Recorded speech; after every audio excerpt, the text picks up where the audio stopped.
Today she awakened with pain in her heart, limited to vocalized expressions of anger. Damaged eyes diminish her ability to see her own beautiful children. I swear her pupils have turned red, the same color as her husband's skin only 48 hours ago.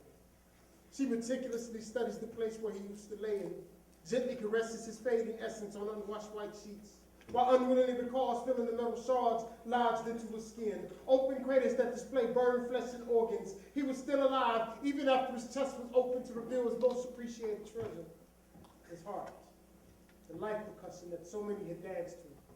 He was one that submitted to Allah and taught people to walk holy paths. Now, for the first time, his heart was available for the human eye, displayed in the Museum of Mutilation and Turmoil. It beat sonic rhythms through the souls of those that tuned out the madness to live in his last few moments. She cried pink tears as his hand in her hands melted into a statue of love, and their youngest child, only 3 years of age, held father's hand and sang the most righteous Allah.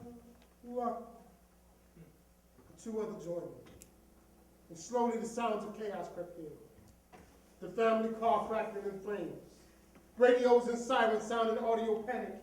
Yelling and screaming. Crime babies and gunfire. Arabs versus Americans versus Arabs. And as bullets tear through pure skin and virgin bone, she could only see him lying on rocket ravaged concrete. Essence returned to that place where souls go to escape man-made hells. Crimson life liquid, sketchy abstract confusion over ivory teeth, and enough tears to float. I rack away from this nonsense, if not for petroleum-based anchors that paralyze hope.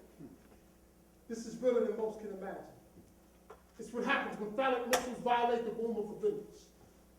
The sensitized eyes view segments on TV screens that appear to be no different than movie scenes, and I wish she could be here to testify as to what she witnessed through war-impaired eyes, but she can't, because 1 year after burying her husband and 2 of her children, she too has been silenced. Another expired heartbeat, remixed with silence rhythms that only youthful innocence can dance to. Now the family only exists in the memory of their youngest daughter, Camila, whose name probably has powerful meaning, but today it means dead while breathing.